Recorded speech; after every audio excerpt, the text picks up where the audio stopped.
Здравейте! Гледам, че сме се посъбрали и ще започваме вече. Ще започвам тази презентация. Днешната тема е основи на фамилиите в Revit. Накратко ще ви покажа какво точно представлява една фамилия. Ще направя няколко фамилии. Една от тях ще бъде по-такава елементарна. Това ще е фамилия за конструктивна колона. След това ще направя една фамилия за прозорец. Там ще може да видите как могат да се използват формули в фамилиите, как се управлява видимостта и така нататък. И най-накрая ще покажа една съвсем малка и по-скоро лесна фамилия, но там ще обърна внимание на така наречените shared parameters. Това е начин, по който може да се прехвърлят параметри между фамилии, които не са вградени, за които няма вградена възможност в самия Revit. Значи продължителността може би ще е около час на цялото това нещо. Ако имате някакви въпроси, може да ги зададете след в края, нали, в чата. Ще се постарая да отговоря на колкото може повече въпроси. Вебинара се записва, така че който изтърве нещо или иска да се припомни нещо, ще може да го види в нашия канал в YouTube, моя канал. Като влезете в канала на този адрес, ще може да го изгледате наново. Ще бъде качен до няколко дена. Сега следващото следва демонстрация. Започвам с фамилията за една Г-образна колона, която ще изглежда по ето този начин. Преди това обаче, преди да започна с самата фамилия, малко за организацията на фамилиите в Revit.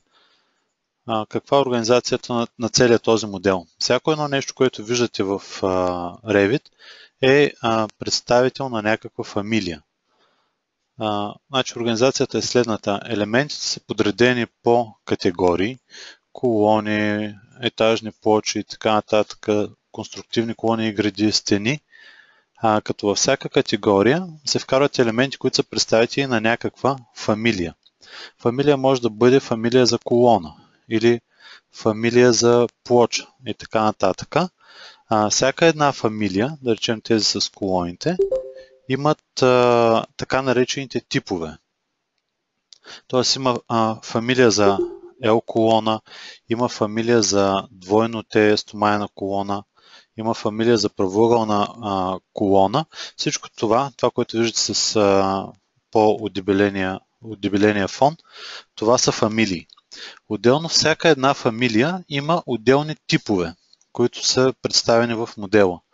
Да речем за колоната, правоъгълна колона, за нея има типове 25 на 25, 25 на 40 и така нататък. Това са отделни типове на една и съща фамилия, като от всеки тип ние имаме отделни колони, които са сложени. Примерно от фамилията правоъгълна колона и от типа 25 на 25, ние имаме сложена една колона тук, 25 на 25, тук някъде имат други и така нататък.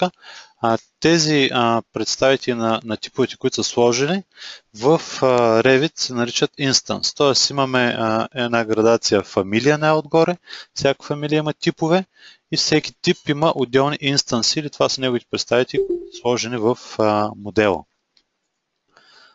Отделно от това, фамилиите се подразделят на три типа в Revit. Единият тип са така наречените loadable фамилита, или тези, които могат да се зареждат. Пример за такова фамилия е колоната. Да речем, такова family винаги можем да заредим с бутона Load Family. Колона, града, някои надписи са такъв тип фамилии. Други фамилии, да речем както плочата, те са така наречените System Family. Те са вградени в Revit и не могат да се зареждат. От тях могат да се правят само нови типове. Както тук има направени доста типове за системата фамилия плоча или етаж за архитектурните елементи.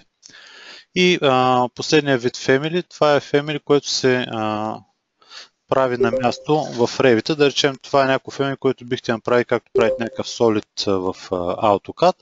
Слагате от ето този бутон Model in Place. Това е family, което не е системно family, не може да се зарежда. Обикновено се прави за някакви елементи, които нямат повторяемост и не ги използвате в други места. За тях в момента няма да говорим. Сега ще говоря и ще демонстрирам възможностите за правене на така наречените Loadable Families и общо взето масовите фамилии в Revit. За архитектите това са обзавежданията, прозорците, вратите и така нататък. Започвам първо с фамилия за геобразна колона. За да направите каквато и да било фамилия, трябва да започнете от темплейт за фамилия. Така че тук от главното меню избирам New Family и съответно си избирам съответния темплейт, от който мога да направя фамилията за колона. Значи в общия случай, от какъвто темплейт започнете, такава фамилия ще получите. Изключение правят ето тези generic темплейти. По принцип, ако почнете от тях, после по-нататък може да смените типа на фамилията в друга. Примерно почвате generic темплейт за нещо и казвате после това е маса и вече фамилията става за обзавеждане. Сега ще избера този темплейт за начало на нашата фамилия и започвам да правя конструктивна колона. Когато отворите темплейта за колоната, вътре се виждат няколко неща. Примерно, ако погледна в поглед отпред, мога да видя, че в темплейта за колона имам две нива, които отговарят на ето тези нива в самия Revit. Когато слагате колона, винаги задавате base и top level на колоната. Тези неща съществуват в фамилията, така че да може програмата да ги управлява. Примерно, ако бях направил фамилия за града, само за демонстрация ще го направя. Всъщност, по-добре не, за да не ви объркам. Ако отворя друго family, там тези нива няма да ги има. Т.е. тези нива са си характерни за фамилито за колони. Предварително, когато отворите едно family, в почти всички фамилите имат два референс плана, които са заключени, ето тези в средата. Единият е център, front-back, другия е център left-right. Те са заключени. Това е базовата точка, в която се вмъква колоната или там съответното family. Почти всички фамилите имат такава базова точка. Тези тук планове в момента са добавени допълнително в темплейта за колона. Аз ще ги изтрия, за да ви направя една демонстрация, за да демонстрирам каква точно е идеята на всичките тези дименсии. Така че, за да се ориентирате за какво всъщност служат. Преди това, искам да покажа едно свойство на дименсиите за колегите, които не са толкова навътре с Revit и не са свикнали да работят с него. Ако вие имате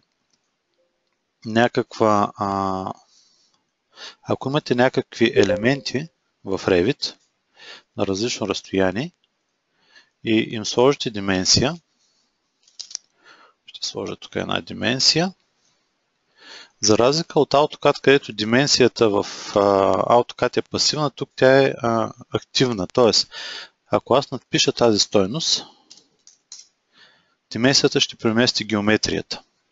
Това е доста характерно свойство за дименсиите, че когато сменяте стойността, се мести самата геометрия. Така че има още едно свойство. Всяка дименсия, когато се маркира, отгоре има един символ EQ, идва от Equal. Ако аз сега го избера, дименсията ще подреди тези елементи през равни разстояния. И дори аз да местя един от тях, равните разстояния винаги ще се запазват. Това свойство на дименсиите се използва много в правенето на фамилии.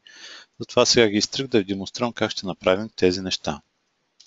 Махам това нещо и се връщам в Family редактора. Първо ще сейвна тази фамилия. Трябва да има име и да е сейвната, за да може да я заредите в проекта си после. Аз ще сложа ето тук.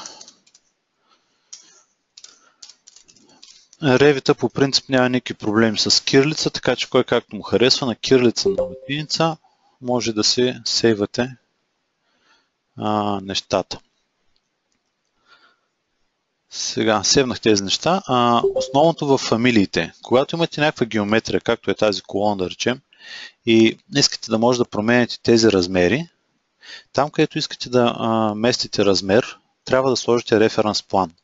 Тоест, ако аз искам да мога да променям тези размери в ето тези равнини, аз ето тук трябва да сложа референс планове в Revit. Тук, горе и съответно и в другата посока. За да мога, когато преместя референс плана, да се мести и геометрията заедно с него. Така че първата ни работа, когато проектираме едно Family, е да си проектираме правилно референс плановете. Референс плановете, който не знае, това са едни равнини, които движат разни неща в Revit. Избирам референс plane командата и слагам два външни референс плана за ето тази и тази част на колоната. Същите ще ги сложа и по Хикс. Референс план, ето тук и тук. За да съм сигурен, че моята колона ще е симетрична спрямо оста на вмъкване, които са заключени ето тук, ще използвам свойството на дименсиите да подравняват елементи. Слагам една дименсия и избирам символ Equal. По този начин тя ще бъде, тези референс планове са симетрични спрямо оста на въвеждане. След това правя същото и в другата посока. Избирам Equal. Сега, следващото, което ще ми трябва, са параметри, с които да управлявам размера на колоните. Ако отворя пак модела на конструкцията на тая сграда, всяка една колона, ако изберем Edit Type, тук може да видим два параметра, които определят тези размери. B и H. Обръщам внимание, че това са type параметри, т.е. те са за целият тип елементи, които са 25 на 25, тази колона, тази. Те са ето тук параметрите, затова са type параметри, т.е. са в панела Type Properties. Освен това, ако избера една колона, тук имаме още един параметр, да речем за материал. Той е различен за всяка една колона, за всеки един инстанс. Значи, ако направя разграничаването за колони, материал е инстанс параметър, докато докато размерите са type параметър. Нека сега да се върна пак в Family редактора. Параметрите за Family се редактират от ето този бутон. Ако го отворя в Family за колона, предварително когато отворите самото Family, са направени два параметъра, които са Depth и Width. Ако избера Modify с ето този бутон, ще видим, че те са type параметри и са от тип дължина. Те са заложени предварително в това Family. Ето и съответно другия параметър. Ще използвам момента, за да ги преименувам. Това е B на колоната, а това е H. И това са type параметри. Ако обърнем сега внимание на Structural Material в следващия параметър, то е Instance параметър. Тоест, както в модела, всяка отделна колона може да има различен материал, затова е Instance параметър. А тези параметри, пак показвам, бяха type параметри. Тези са първоначалните размери на колоната. За да може да управлявате с тези параметри геометрията на колоната, когато ги въведете в самия Revit, трябва да сложите една дименсия. Трябва да сложите една дименсия там, където искате да управлявате съответния размер. И за нея да закачите съответния параметр. Това е параметър B, който беше ето тук в Family Types. А в другата посока ще сложа параметъра H. Къде са тези дименсии няма абсолютно никакво значение. Те не се виждат после нито в модела, нито пречат тук. Така че може да ги слагате където си искате. Ако сега сменям параметрите на тези, които съм въвел B и H, ето тук да речем, ще направя H да е 800. Се местят автоматично референс плановете и благодарение на тази дименсия EQ се преместват симетрично спрямо тази ос. Така, още какви параметри ще ни трябват? Само ще обърна внимание, че темплейтите за фемилицата са в милиметри, затова тук виждате тези разстояния в милиметри.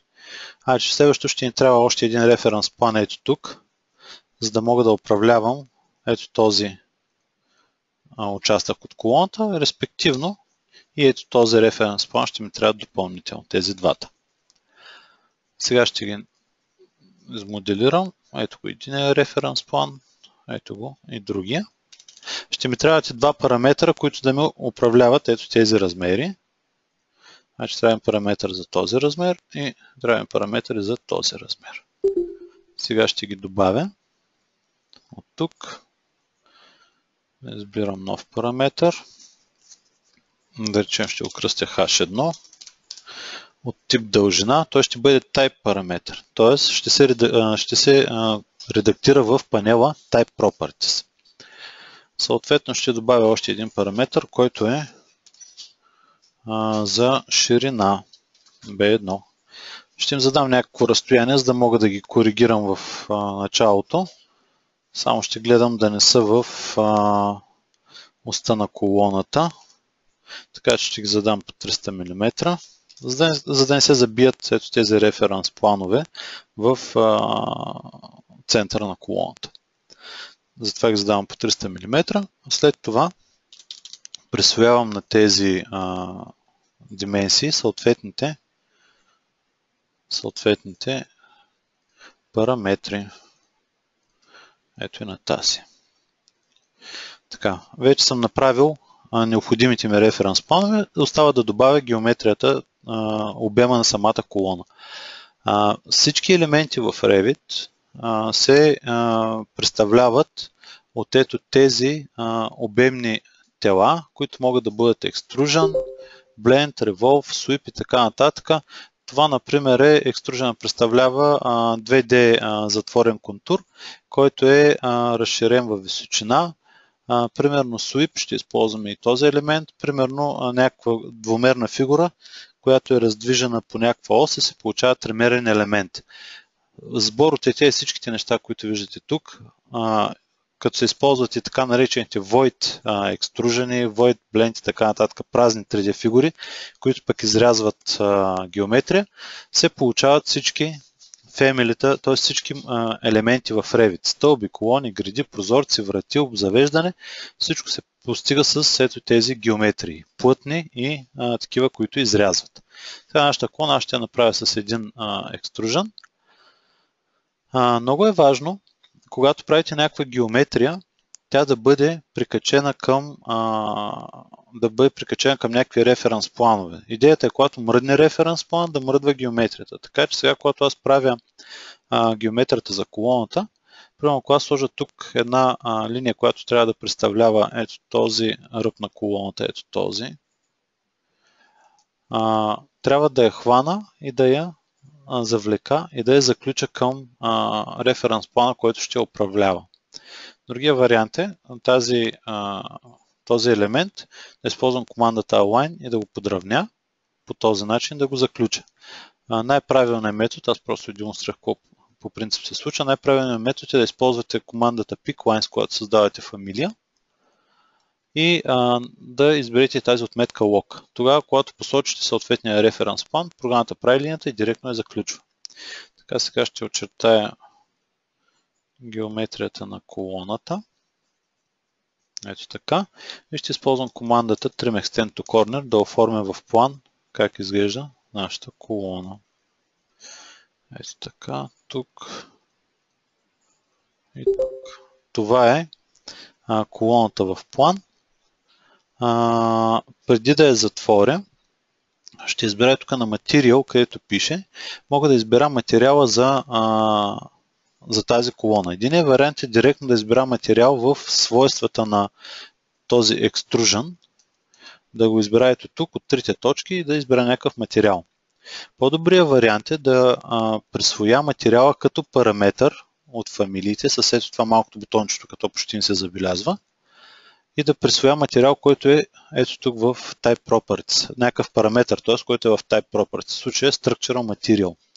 Избирам OK. Така че когато после в проекта се смените материала, чрез параметъра да се присвои към този обем, който направих току-що. Избирам Finish. Искам да видя как изглежда в 3D нашата колона. Ето малко е ниска, защото още не е закачена където трябва. Преди това, обаче в Type Properties ще задам материал, избрано е by категории, т.е. нашата колона по подразбиране материал ще е by категории. Когато аз правих екстружена в план, аз го прикачих към тези референс планове. Сега, примерно, променя размера на колоната в план. Нека да я направя, да речем, на 400 по 400. Apply. Когато мръднат референс плановете, те мърдат и самата геометрия. Тези тук ще ги направя по 200. Ето така. И щом мръдне съответния референс план, той мърда и съответната геометрия. Това е защото заключих елементите към тази геометрия. Ако отида в изглед отстрани, мога да видя, че нашата колона все пак не е закачена обаче към горния и долния си тези upper и lower level, за да може да я управляваме и в височина в проекта. Така че тук хващам колоната за този символ и дърпам докато се снапне към нивото. И след това я заключвам. За да бъда сигурен, че е заключваме към долното ниво, аз се връщам назад и после я хващам още веднъж и я заключваме тук. Така съм сигурен, че когато в проекта сменя ето тези височини, колоната ще се разтяга правилно. Нека да погледнем сега в 3D. Ето това е моята колона. Още едно нещо трябва да направим колоната преди да я вмъкнем в проекта. Ето от този бутон се настройват някои настройки за категорията на family, което правим. Значи първо е тук в горния прозорец, ето тук, може да видим какъв тип е нашето family. Значи тук може да видите всичките loadable family-та, които може да направите. Ето тук. В случая това е нашата конструктивна колона. Тук може да изберем какъв е материала, от който е направена тази колона, т.е. да окажем предварително още в family-то на Revit, за да знае, когато сложи тези колони, да ги джойнва, както прави за монолитните колони, които са от Concrete, или пък за стомаяна колона, знаете, че не ги джойнва, остава там по няколко милиметра светоразстояние между гради и колони. Това се управлява от ето това нещо за конкретната фамилия. Избирам, че това са монолитни колони, за да може програмата да ги джойнва правилно с плочи и с гради. Сейвам колоната. Имам два начина сега тази колона да я вкарам в проекта. Един от начините е да отида в проекта, да избера командата Load Family, от Insert, Load Family, ето тук, да навигирам до мястото, където съм сейвнал колоната и избера Open. Доста по-удобен вариант са направили в Family Editor. Когато редактирате някаква колона, ето тук имате един бутон Load to Project. Директно изпълнявате тези операции с един бутон, така че сега директно ще вмъкна тази колона от Load into Project бутона. Избирам си в кой от проектите да я вмъкна, тъй като има два отворени проекта. Избирам Structure проекта, OK. И програмата даже ми пуска и възможност да поставя колона, т.е. когато вмъквате по този начин family, обикновено се пуска и командата за изпълнение на съответното family. Аз ще го прекъсна, просто ще си избера ето тази колона и ще й кажа, че тя е от тип G колона. Сега още нещо остана да направя на колоната, което не съм направил преди да я вмъкна.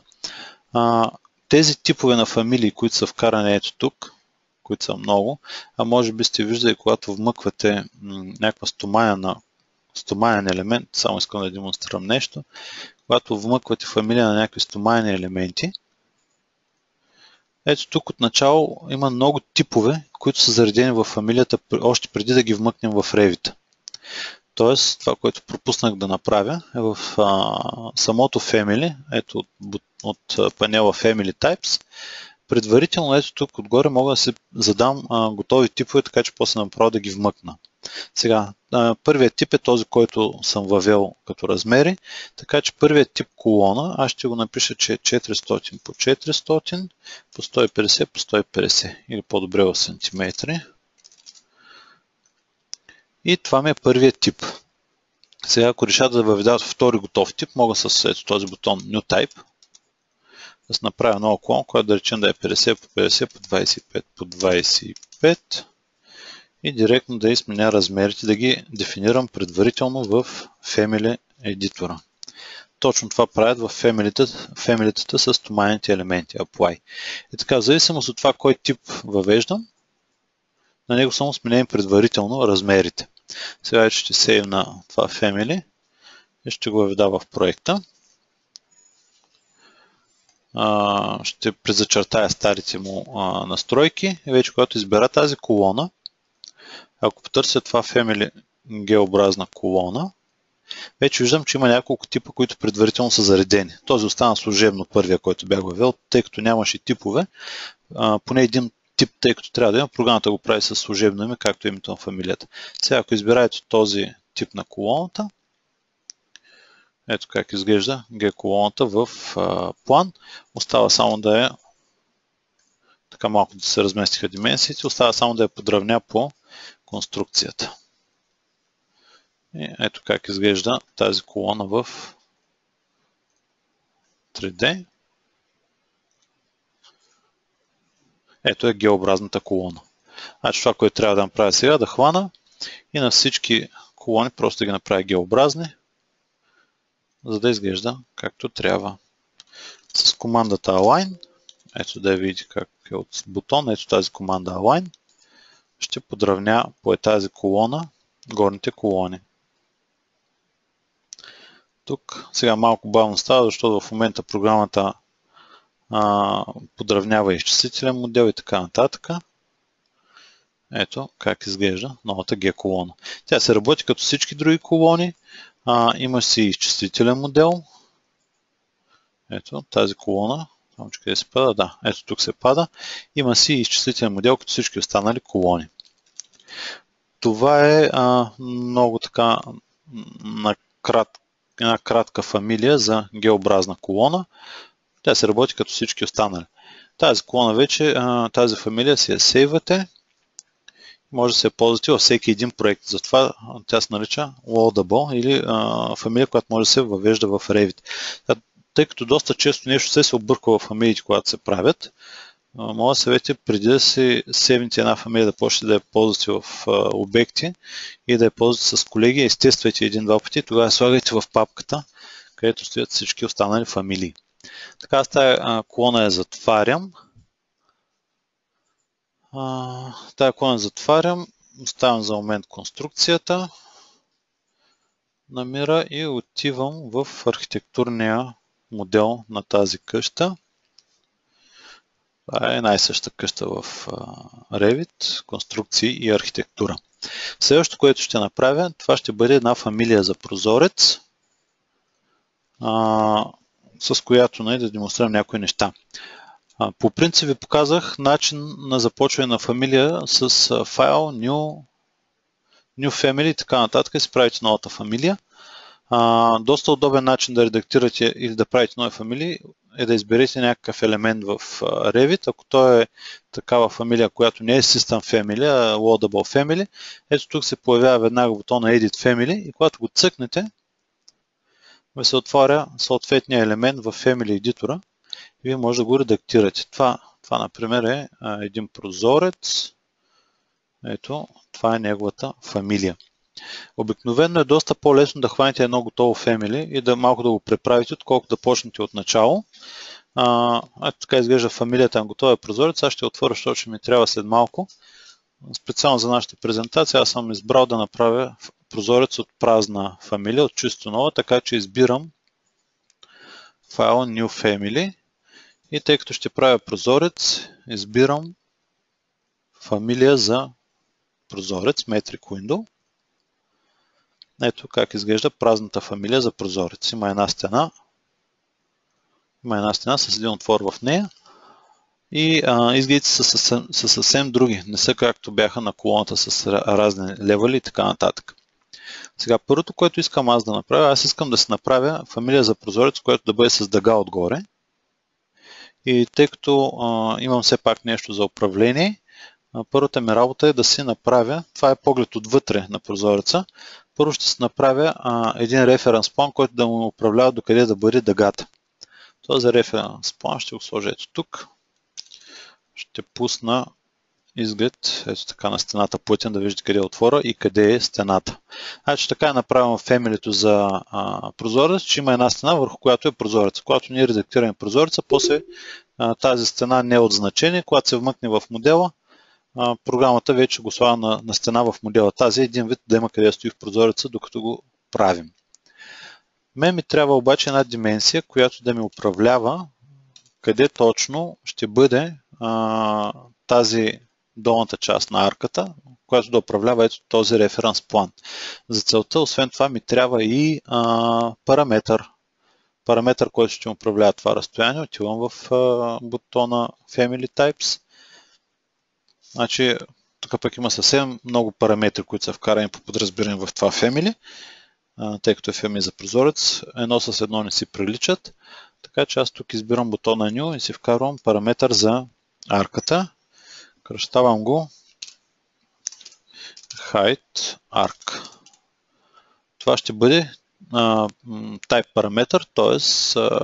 тези параметри ще се настройват после в Revit от Edit Type панела. Нека това да бъде дължина. Тук мога да използвам мога да напиша твърд размер или по-добре да използвам формула. Значи, за да бъде арката точно така да тангира по стените на прозореца, трябва да бъде равна точно на широчината на прозореца, която тук е. Ето тук има една дименсия, после ще видим къде е. Width, широчината на прозореца върху 2. Толкова трябва да бъде точно височината. Сега, ако аз сменям тук размера вече, широчината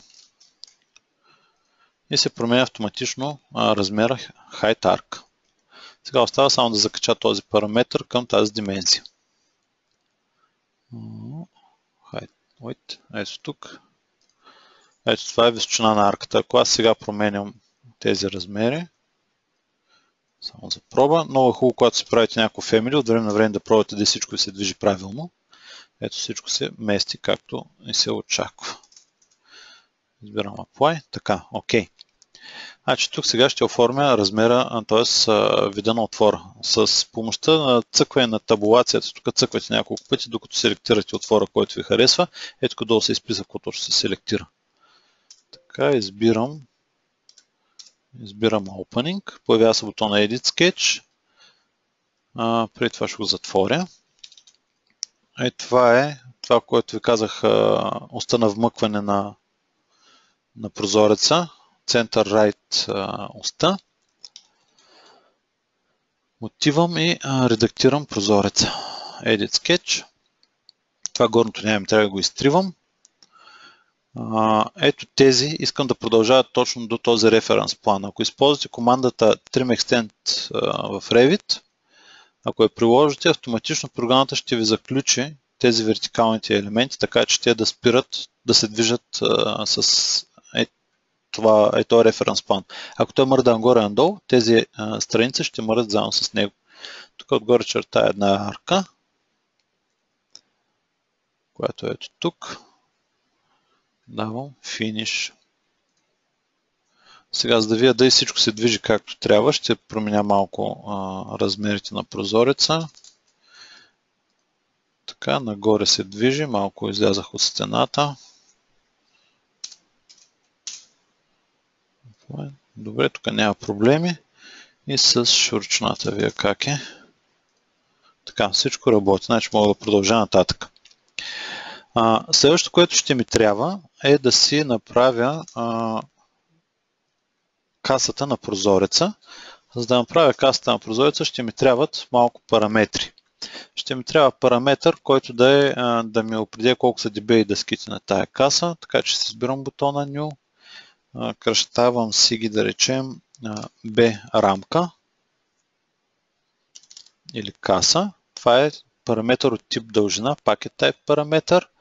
Нека да бъдат дебели, да речем 40 мм, да бъде дебела касата. След това искам да знам колко ще бъде широко в ето тази посока, така че колко страниците да захващат стената, да я обгръщат. Ще им трябва още един параметър, който ще бъде, да речем, D рамка, да речем. И по-скоро B рамка ще бъде този размер.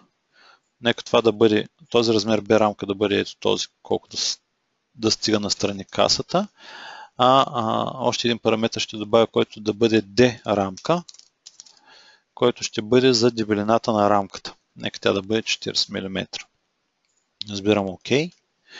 За да мога да управлявам тази рамка, в план ще сложа малко референс планове, за да управлявам тези елементи.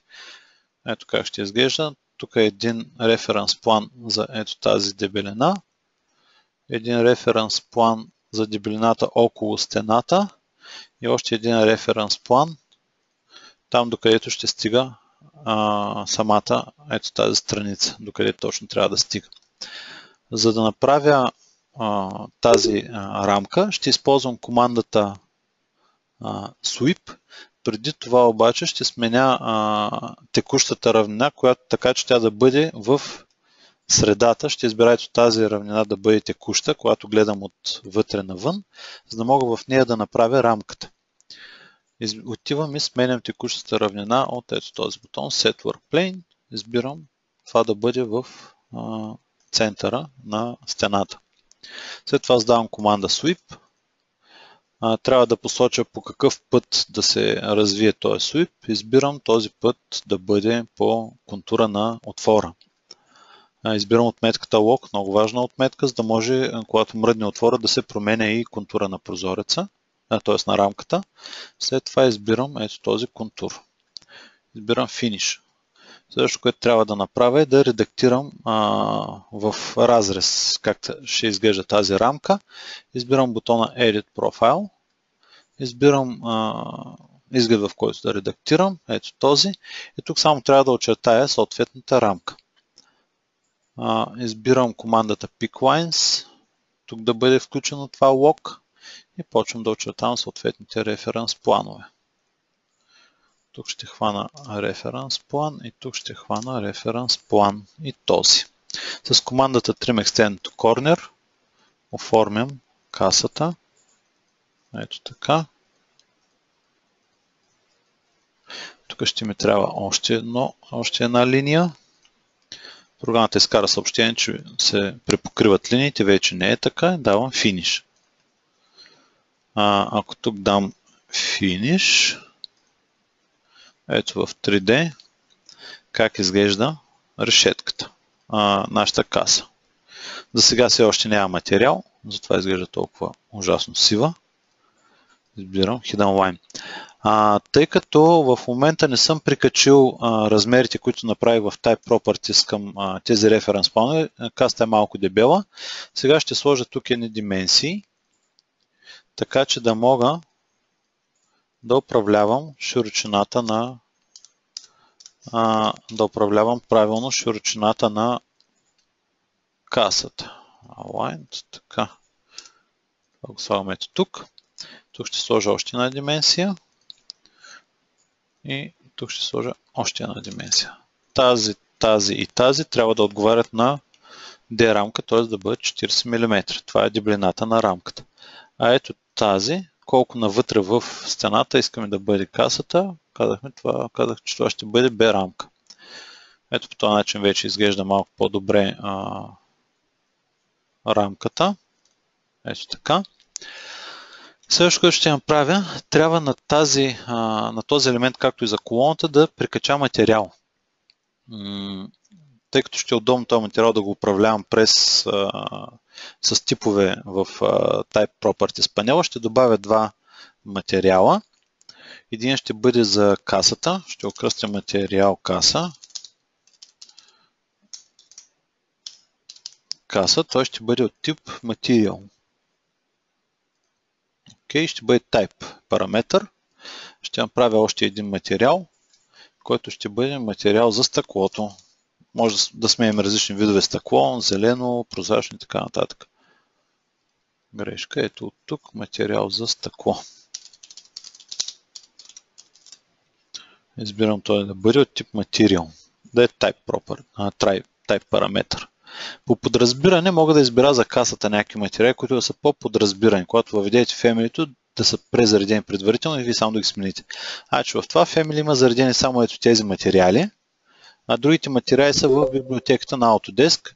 Ако искам да се заредя някакъв материал, за да не го търся тук, най-ми е лесно, аз само тук ще дам OK, затворя панел, най-ми е лесно да го прехвърля от някакво друго Family, защото примерно този прозорец има хубави материали заредени, има хубав материал за дърво, вижда се ясно, на стъклото също е хубаво. Прехвърлянето на елементи между два проекта става най-лесно с командата Transfer Project Standards. Избирам Transfer Project Standards, избирам, че ще копирам от това другата фамилия за прозорци и избирам, че ще копирам само материали. Избирам материал, OK. Прехвърлям всичките материали, като презачертавам съществуващите с новите. И сега вече, ако си избера моят прозорец, мога да му присвоя такъв материал. Първо ще го присвоя обаче в Family Types панела. По подразбиране, касата нека да бъде от ето този материал.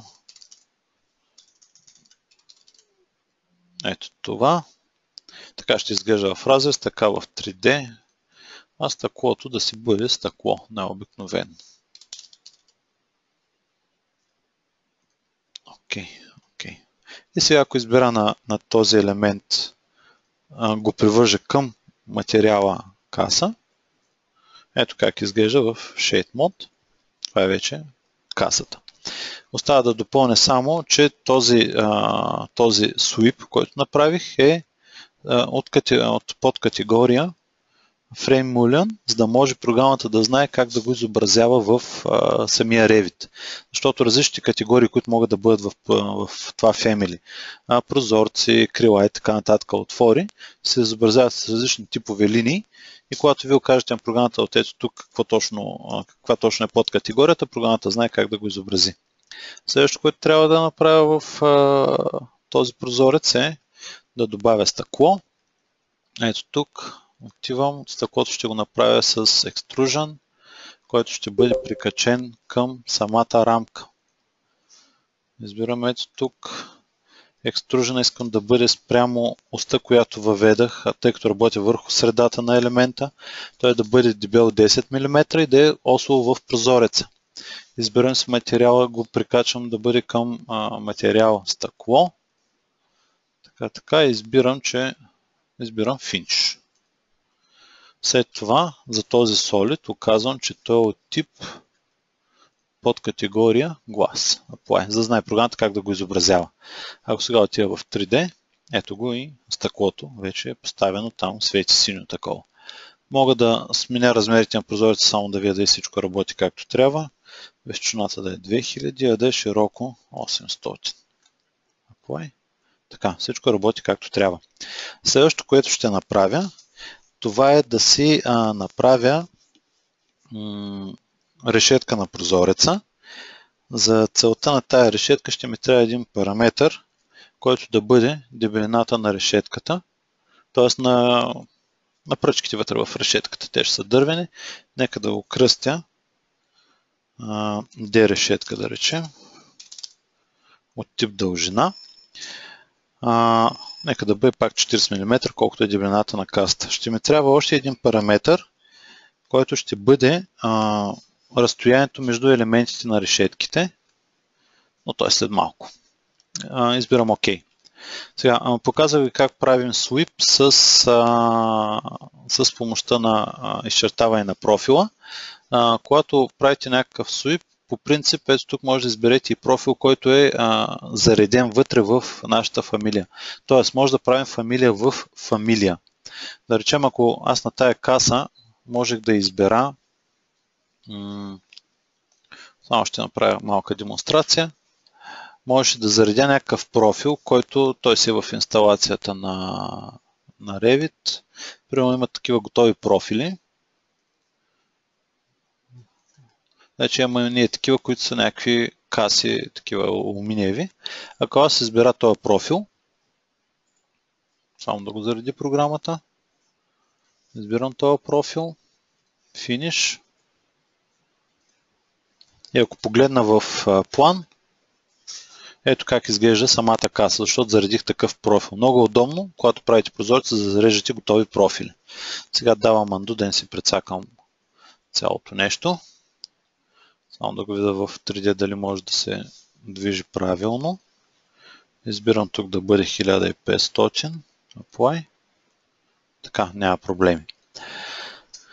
Така че сега ще направим един квадратен профил, който да сложим върху решетката. Отивам в Create New Family и за темплейт си избирам темплейта Profile. Ето го. Как се прави профил? Много набързо, без много да обяснявам. Правя референс планове, които да ми управляват B и H на профила. Слагам дименсия, избирам Equal, така че да бъдат симетрични спрямо осите на вмъкване. Правя два параметъра. New B, който е дължина, и H на профила. Също, тъй като ще е квадратен профил, ми трябва само един параметър. Това ще го махна. Само един параметър за дължина, тъй като това ще е квадратен профил. Слагам тук две дименсии и им казвам, че това са размерите на профила. Ето така. Единственото, което остава да направя, е да очертая профила. Трябва, пак подчертам, да бъде прикачен към референс плановете. Избирам команда Pick Lines, Lock да е включено и очертавам профила. Ето го така дебело да се вижда. С Trim Extend to Corner го оформям. Това е квадратния профил.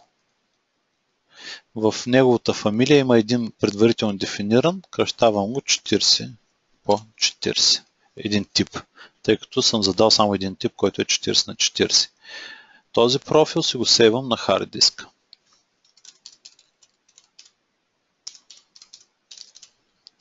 Квадратен профил. И го затварям. Сега вече при прозореца мога да отида и да го въведа предварително да ми стои в фамилията. Тоест, ето тук в фамилията може да имате допълнително въведени фамилии. Аз ще си въведа този квадратен профил, който току-що направих. Ето квадратен профил. Open. За да мога да го използвам със съответните му размери, в типовете на профила, ето тук, от Edit Type, не Edit, а Edit на типа, от Type Properties, мога ето това B, което беше в фамилията, да го прикача към параметъра в тази фамилия, което беше D рамка. Не, D решетка. Така че когато после въведа това family в Revit и от Revit сменя D решетка, чрез ето този профил ще се смени, т.е. чрез този type ще се смени размера на решетката. Ето тук сега ще я сложа по този начин. Избирам Sweep, избирам Sketchpad, начертавам този профил от тук до тук. Finish. За да мърда това нещо правилно, трябва да го закача да бъде с определена дължина. Ще използвам дименсията, за да прихвана. Само че трябва да съм в режим на въвеждане на пътя. Избирам дименсия и казвам от тази до тази точка и до осовата линия трябва да е равно, т.е. да е симетрично. И след това избирам, че от тук до тук на това нещо ще му прикача един параметър, който е да речем широчината на прозореца. Стига точно да се забие в рамката. Следващото, което ще направя, за разлика от това, когато очертах профила на тази каса, тук ще си избера профила директно от Select Profile, ще си избера квадратния профил. Finish. Ето как изглежда. Само да махна дебелината. Ето го, този профил, който току-що направих. Трябва на него да му избера, че от тип Frame и да му избера материал да го прикача към касата. Ето така изглежда това нещо.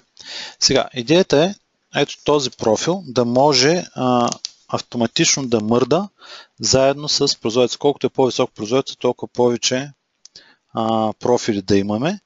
За целта, ако отидете тук, ще ми трябва, значи просто този профил ще го копирам за малко отгоре, защото по-нататък ще ми трябва също. Тук трудно ще го видя обаче. Ще го копирам пак. Ето тук отдолу. Само да го видя да и се разпъва правилно с прозореца. Да. Този профил ще го подравня по ето този референс план, така че да мърда заедно с него. Избирам Align. Избирам това нещо и подравнявам профил по горния му ръб. И избирам катинарчето. Ето тук. За да се движи заедно с горната част на арката. След това искам да имам, трябва да определя колко разстояние, т.е. какво е разстоянието между, ако искам две решетки тук, колко са разстоянията между тях. Трябваме един параметър, който ще бъде,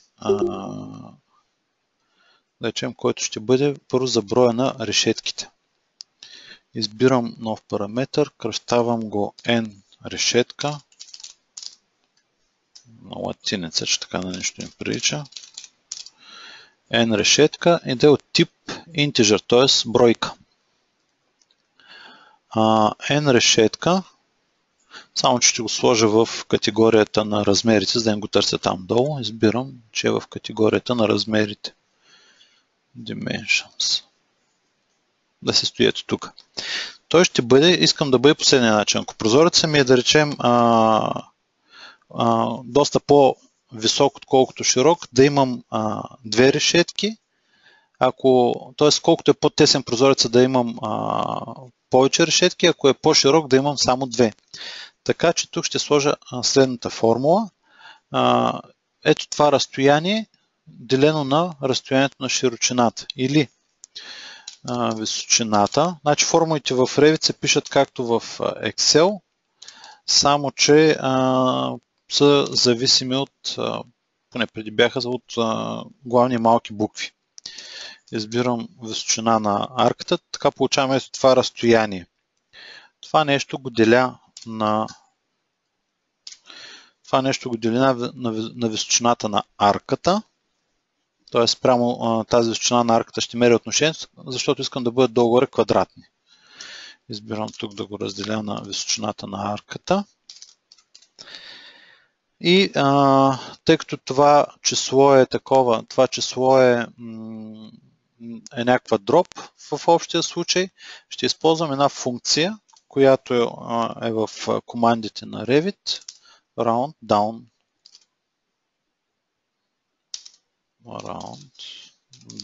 Така че да го закръгли на най-долното число, което имаме. В зависимост от широчината на елементите. Избирам OK. Нещо не съм написал правилно. Ето тук.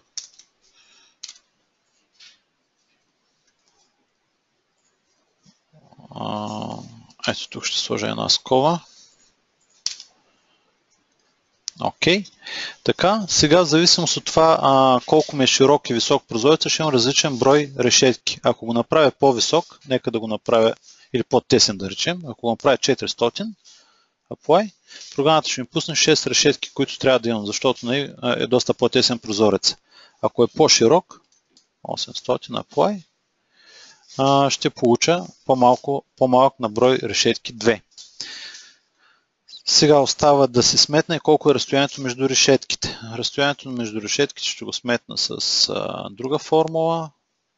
Нека да направя един нов параметър, който да е делта решетка. Той ще е от тип дължина. Там ще напиша нова формула.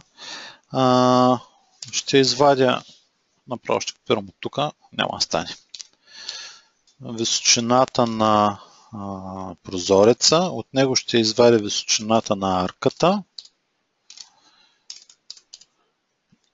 Ще извадя и ето това разстояние, дебелината на рамката, за да получа точни размери. Минус B рамка. Така, това нещо ще го разделя на броя на решетките. N решетка. Може би забелязвате как имената ги пише с долна черта, а не с тире. Ако го пише тук с тире, програмата ще бърка тирето с минуса и прави проблем. Така че моя съвет е, не слагайте тирета в параметрите, в името на параметъра. Сега, за да бъде съвсем всичко точно осово, трябва да добавя половинка дължина от дебелината на решетката. Ще я добавя ето тук, d решетка върху 2. По този начин получавам абсолютно точно разстоянието, конструктивното разстояние между решетките. Тук едно име го няма. Окей. Да.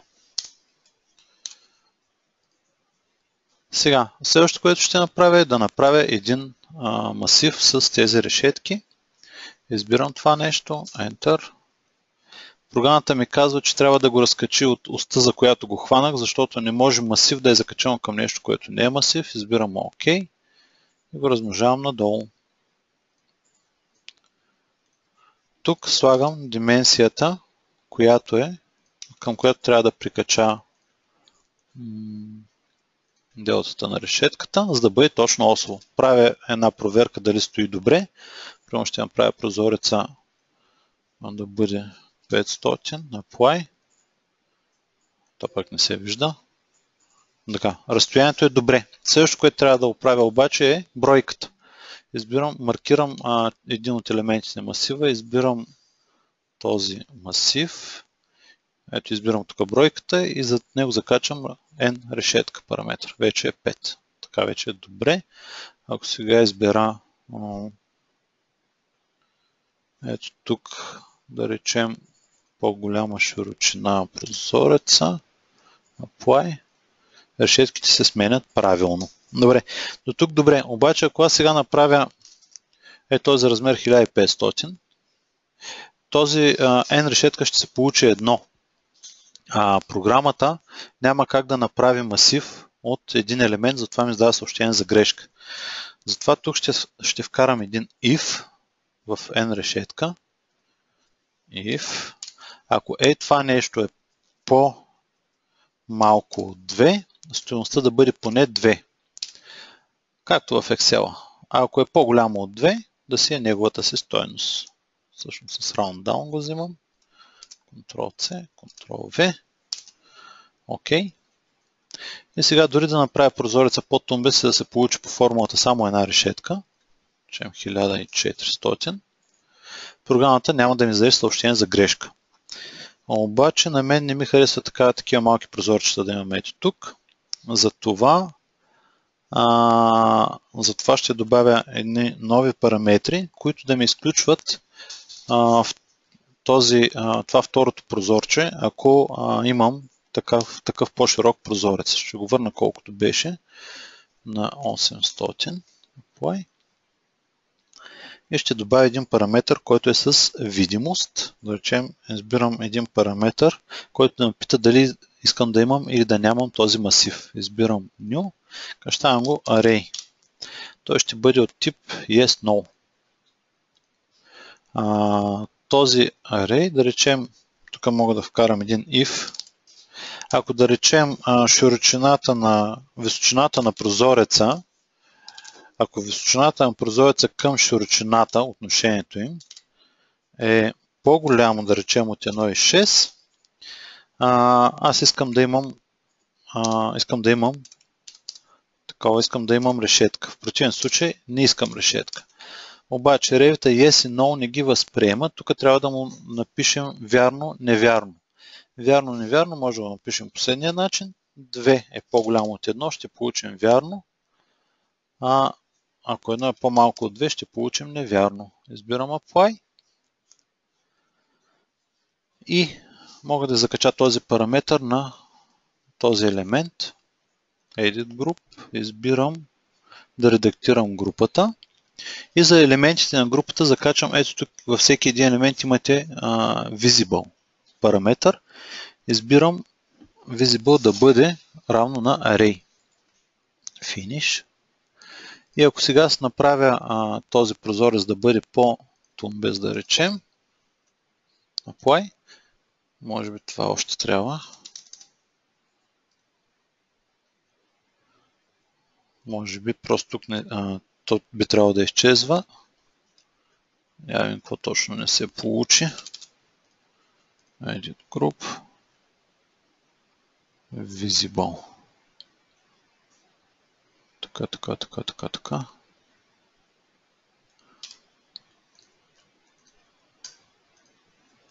Това ще го кръстя като прозорец сарка.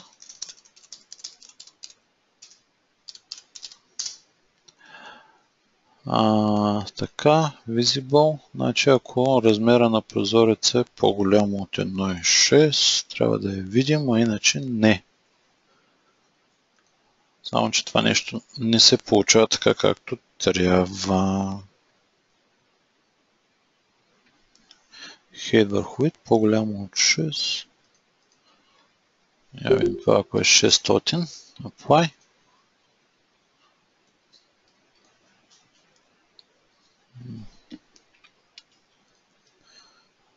Значи в момента тук имаме стойност да. Ако е 1400. Apply. Тук пак имаме стойност да. Тук винаги съм сложил такова, което е вярно. Трябваше да кажа, че това не е вярно. 2 не е по-малко от 1. Apply. Вече тук имам стойност не. И сега виждате как си вее това нещо. Ако го видя в 3D, просто са малко по-сиви. Т.е. тези елементи не са видими в момента. Ако вмъкна този прозорец в архитектурата, да речем,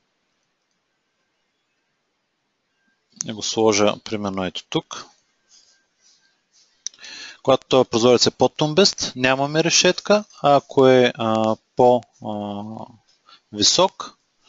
отколкото широк, се получава решетка. Това, което искам да добавя, е винаги да има поне една арка, ако прозорец е поне достатъчно широк. Връщам се ето тук и във формулите добавям още едно условие, което да бъде yes, no. Ще го кръстя, речем not array.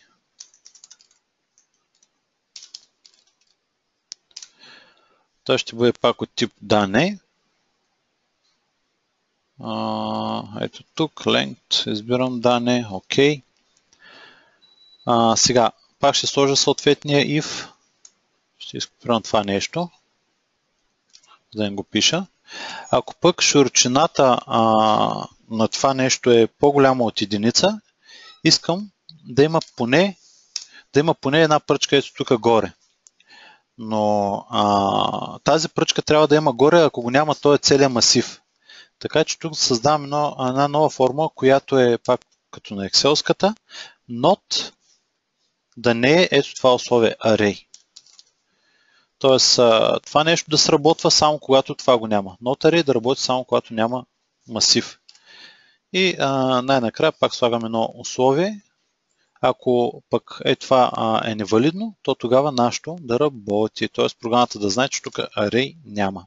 Избирам си условие едно по-голямо от 2, което е невярно. Избирам OK. Тази видимост ще я прикача за този елемент, който го копирах допълнително, който не е част от масива. Тоест, когато този array го няма, да се появява ето тази пръчка. А когато прозорецът е толкова нисък, даже и тази пръчка да не се появява. Сега за тази пръчка ще закача ето тази видимост, която е ето тук. Ще бъде равна на not array. В момента нямаме array, имаме пръчка. Ако направя масива малко по-голям, да е малко по-голям, т.е. прозорецът да е малко по-тесен и масив да има, тогава това стана по-сиво, т.е. това не се вижда. Остава само това нещо да го подравня по този референс план. Save. Load into project. Сега видим как работи нашето family. Първо, нека да имам високо family. Избирам това да бъде високо family. Ще го направя 2000 на 80. Apply. Ето, 200, извинявам се. Тук съм сантиметри. Решетките се редят както се трябва, през равни разстояния в зависимост от широчината на прозореца. Ако сега отида обаче направя прозореца да е по-тумбест, отношението да е по-малко от 1,6, т.е. тук трябва да е 140 apply, или още по-малко, 120. Вече ще имам само една решетка, само че нещо не съм е закачил както трябва за референс плана. Edit Family. Хващам тая решетка. Move. Трябваше, когато й дам align, да сложа катинарче. Save.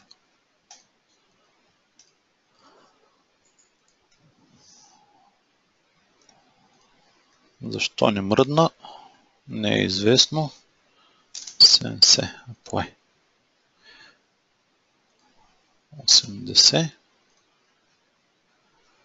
Явно нещо прихващам тая допълнителната решетка към грешен референс план, който в момента не мога да видя как точно го бъркам. Това ли е допълнителната решетка? Не знам защо така се получава. Няма да го търся да не губя време. И ако прозорецът е малко по-тумбест, ако избирате тази команда, примерно някъде 120 по 120, вече нямам нито една решетка. Може би нещо някъде тук не съм закачил както трябва за тази допълнителната пръчка, която сложих. И затова тя не се движи правилно с целия прозорец. Това трябва да се провери къде точно е избягало. Това е общо взето с формулите. Значи, както виждате, има доста възможности. Могат да се вкарват if-ове, умножено, делено и така нататък. Това сега не е лесно family с тези масиви, но може да ги използвате тези неща. Тези формули може да ги намерите някъде в хелпа на Revit. Аз ви препоръчвам просто да пуснете една търсачка в Google. В Google няма да ме оставя да напиша нещо. Добре, приемам. Да напишете Revit Everyday Formula.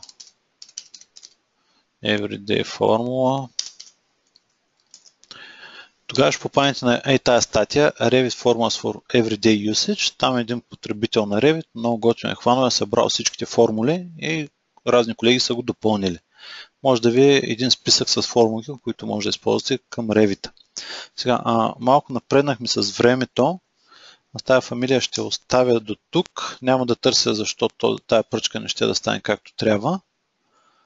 Ще продължа нататък много набързо да ви покажа едно family с shared параметри.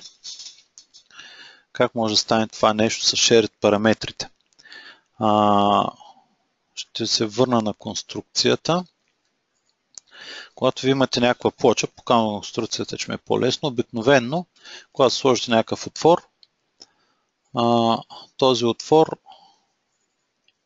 изглежда по този начин, той се изрязва, но той трудно може да бъде тагнат, т.е. да му бъде сложен автоматичен надпис. В най-добрия случай може да му сложите един символ, който аз съм въвел тук,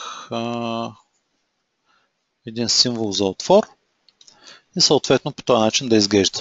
С командата Align ще го подравня тук и тук. Мога дори да го заключа, за да може като мръдне отвора да мърда и символа. Ето така. Но няма как да го надпишем автоматично. Сега ще ви покажа едно family за отвор, в което ще използваме така наречените shared параметри. Избирам family. Така, избирам generic model, който е floor-based, т.е. елемент, който може да слага върху пода, върху плочите. Избирам го. Ето това е плочата. Върху нея трябва да направим отвора. Първо, какво правим? Слагаме малко референс планове. Ето така. По X и по Y. Слагам дименсии. Първо equal. И после другата, която ще ни управлява отвора. Още една и още една за отвора. Параметри за отвора. B. И още един, който да бъде hash. Задавам размер, да речем 200 на 200. правя поне един тип, който да бъде 20 по 20, за да ми се получи служебно име. Окей. Ето това нещо го превързвам към параметрите B и H. H и B. Сега, тъй като тези параметри са си лично мои, програмата няма как да ги свържи с надписите, защото няма как да ги разчете, тъй като не са вградени параметри. За да може програмата да ги разчете, тук направих една голяма грешка, трябва да използвам така наречените shared параметри. Shared параметрите са едни параметри, които се слагат в един файл. Моите са ето тук, които се слагат в един файл, така че всяка фамилия да може да ги взима. Те могат да се подредят в различни групи. Аз тук съм правил колони, детайли, фундаменти и така нататък. Ако отворите този файл, ще видите, че това е един текстов файл, където съответният параметър е описан с някакъв такъв голям номер. По този номер, после програмата си ги познава вътре в модела. Това е цялата философия. Така че сега тук ще добавя два параметра, които да използвам за отворите. Само че ще ги сложа в група Openings, да си ги намерам лесно. То е General, тъй като фамилията е от тип, от категория General. Избирам два отвора. Opening Hash. Сложа една единичка отзад, че съм правил и други да не си пречат един друг. И Opening B1. Защото сигурно има някакви други opening извътре. Избирам OK. Сега само да добавя, много е важно този файл от shared parameters да стои някъде, където може да го намерите винаги, защото когато правите фамилии, които имат shared параметри, трябва точно този файл да ги вземете. Респективно, ако работите в екип, целият екип трябва да работи с един файл, някъде по мрежите, иначе става, не може да ги намерите. И вече, когато правите параметри, не ги правите както ги направих преди малко, както ги правихме на колоната, ги правите като shared параметри. Тоест, new, тук избираме shared parameters и ги избирам от този файл. Opening B1. Програмата знае, че това е дължина, защото в файла така ги настроихме. General Opening H1. OK. OK, задавам с някакви размери, 200 по 200. OK. И ги слагам с дименсии ето тук, като параметри. Избирам това да е B, а това да е H. Това са shared параметри. Остава да направя един отвор в почта с Void Extrusion. Значи задължително заключвам по тези линии. С Trim Extend to Corner оформям отвора.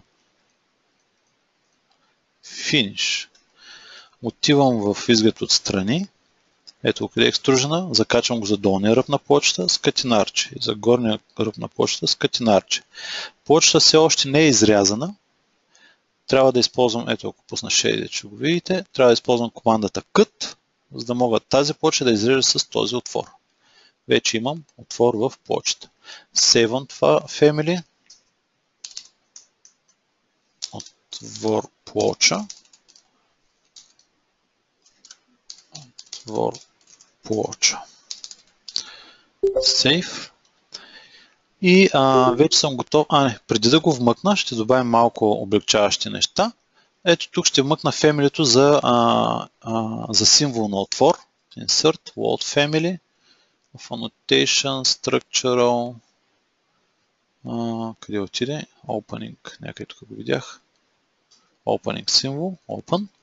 Тоест пак имаме Family в Family и го поставям върху отвора. За да не ходя в самия проект да го поставям. Мога да го хвана. Важното е да го заключа към референс плановете. Тоест на фемилицата най-важното им е да е заключено, защото иначе се разпъва там нещо, референс плановете мърдат правилно, обаче когато не е заключена геометрията, не ви работи правилно фамилията. Нещо бяга. Хоп, готово. Save, Load into Project, вмъквам го в конструкцията и директно, само че трябва да отида в някой план, и директно го слагам този отвор. Place a component, отвор плоча, слагам ето тук. вече си имам отвор, който е параметричен. Аз мога да отида от Edit Type, да отида да кажа, тези отвори са 40 на 20. Окей. И това нещо се променя. Ако бях направил параметрите да бъдат не type параметри, а instance, ще да бъде по-удобно. Нека те да бъдат instance. Така няма нужда да сменим типа на отвора, а всеки отвор може да се с отделен размер. Защото инстансите бяха отделните елементи. Това сега този отвор, тъй като тези параметри вече са инстанс, мога ето така да го разтягам и той да си пише там колко е. Мисля, че мога да го изкопирам даже и да му направя съответните размери, което е много удобно, защото той си има размери. Въпросът е как да го напишем автоматично. Ще направим един таг за този отвор. На тага в Revit е автоматичния надпис. New Family Annotations. Избирам Generic Tag, тъй като отвора беше от категория Generic. Избирам Generic Tag, Open. Ето тук пише, сложете си вашия таг тук и изтрите това нещо. Изтривам това нещо и слагам нашия таг тук, избирам Label, слагам го ето тук. Значи, сега за Generic категорията, ето това са таговете, които може да се включат вътре. Type Name, марката, материал даже няма, Family Name и така нататък. B и H няма. Ето тук идват на помощ си Shared параметрите. Когато избира Add параметър, когато ви трябва параметър, който го няма вграден в тага, използвате Shared параметрите. Така между двете фамилии ще може да се прехвърлят размери. Така че избирам General, избирам Opening B. Това е единия ми таг. И още един Shared параметър за другия таг. Hash. Окей. Вмъкваме това нещо тук. Значи, отпред пиша отвор като префикс. Отвор. Отвор. Една шпация. Тъй като аз обичам всичко да ми са сантиметри, тук настройвам сантиметрите. Казвам, това са сантиметри. С 0 значещи цифри след запитайката. Окей, също правя и за хаш. Сантиметри. 0 значещи цифри, окей. И само заедно сантиметри.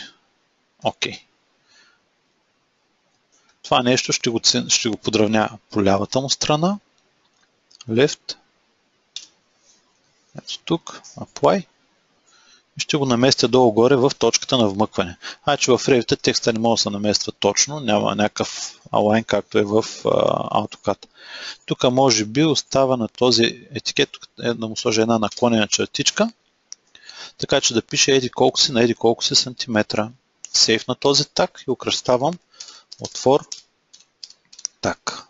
Сейф и го вмъквам в проекта. Ако сега реша да сложа таг на отвора, ето програмата знае колко ми е размера на моят отвор. Тук не мога да направя такова нещо, докато с това Family, което сте си направили, става. Ако аз сега променя размера на отвора, защото прямо има повече нужда на колегите от ВИК-то, това автоматично се променя. Няма как и да се сбърка. Ето това нещо се променят размерите. Въобще, това е може би финала на това, което ще покажа. Имайте предвид, че фемелитата ви отварят вратите за бърза и вярна работа с Revit. Просто трябва да се учат. Това е за фемелитата. Преди да ви оставя време за въпроси, само искам нещо да покажа. Да си кажа, че предстоят курсове. Ето това са курсовете, които предстоят. Revit Structure, Advanced Steel и Robot Structural Analysis. Тези курсове ги водя аз. Ако искате да чуете подробности за тях и да се запишете, звънете на телефона или ми пишете на имейла. Ако искате всичките курсове, които водим да видите, може да ги видите на ето този адрес на нашия сайт. Така, това беше, малко се позабавих, явно не съм сметнал правилно времето, но това беше, което исках да ви покажа. Сега оставям възможност да задавате въпроси. Ако не мога да отговоря на всички въпроси, пишете ги като коментар в формата, в която се регистрирахте. Ами това е. Слушам въпроси, ако имате. Може да пишете в чата. Мисля, че чата е разрешен. Само ще помоля колегата да пробва чата. Ще го пробваш, само да видим да се пише. Най-долу на прозорца си трябва да имате един чат на GoToMeeting.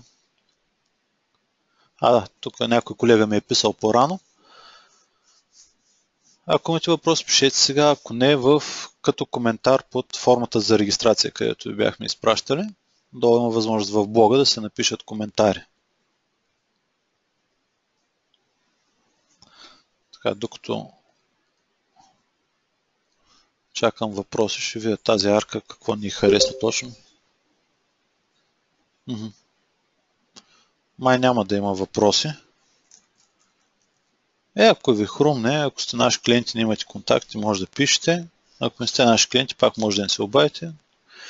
Ще изкоментираме нещо.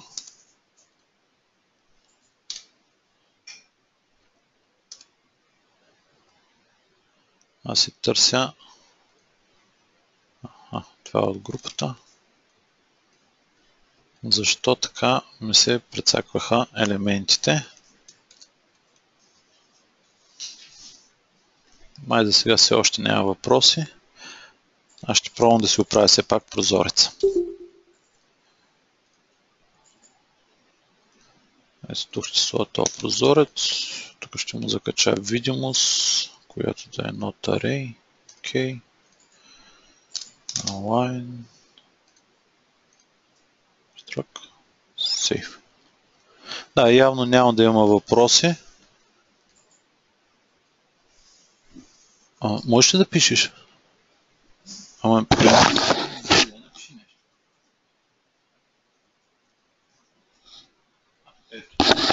Въпроси. Каква е разликата между Reference Plane и Reference Line? Да, значи разликата между тези двете е, че когато ползвате Reference Plane, той всъщност е една цяла равнина. Това ще отида да покажа. Ако направя някои от текущите планове да са Reference Plane, да речем Interior, ето това е една цяла равнина работна. Ако сега направя друг, речем Left, ето, това е цяла равнина. Докато Reference Line е само линия. Тя си е в плана, в който работи. И ако използвате Reference Line, обикновено това е само линия и тя се използва, тъй като си има начало и край, тя се използва, когато нещо трябва да се върти, защото за нея лесно може да закачи мъгъл, докато за Reference Line не става. Така. Аналитичният модел на G-колоната, аз съм, честно казвам, не съм го изследвал тотално, но би трябвало да попада точно ето тук това е следващия въпрос. Аналитичният модел попада в ето тези два референс планове, които са заключени от начало. Тоест ето тук. Сега, ако искате да ви попада както беше в модела, тъй като в момента наистина се измести този аналитичен модел, в момента, ако погледнете, виждате как са криви гредите. Това е защото наистина той е в центъра на колоната. Ако вие искате да попадете на по-хубаво място, т.е. да е ето тук в тази част, тогава може би, когато си правите колона, да речем, трябва тези, така да си направите фемито, че тези да ви останат ето тук в ето тази точка. Така, още един въпрос. Може и колоната да се мести спрямо аналитичния модел. Аналитичният модел може да се мести в самия Revit обаче вече. Не колоната спрямо аналитичния модел, по-скоро е обратното. Когато вие имате някакъв аналитичен модел, да речем аз сега мога да хвана и тази колона да я преместя аналитичния модел. Само че трябва да избера първо Analytical Adjust. Аз сега мога да преместя тази аналитична колона. Аз ще изместя много така видимо, да се размести целият аналитичен модел. Но няма да се премести геометрията. Но важното е преди това да изберете Analytical Adjust, защото иначе ще премести геометрия. Тоест маркирате аналитичен модел, Analytical Adjust и местите. Тогава, ако отида в обикновеното 3D, геометрично колоната стои на същото място, но аналитичният модел, ето къде е изместен, ето тук, доста по-надалече. Ето така изглежда. Да. Само вие да не съм изтървал някой въпрос. Така. Колеги, явно няма да има повече въпроси. Аз ви благодаря за вниманието. Ако все пак някой се пресети нещо, може да пише. Този вебинар ще го кача в YouTube, този път се сетих да го запиша, така че може да го прегледате. Ще ви изпратим линкове на всички, които се регистрирахте и влязахте на вебинара. Това е. Благодаря ви за вниманието. До следващия път.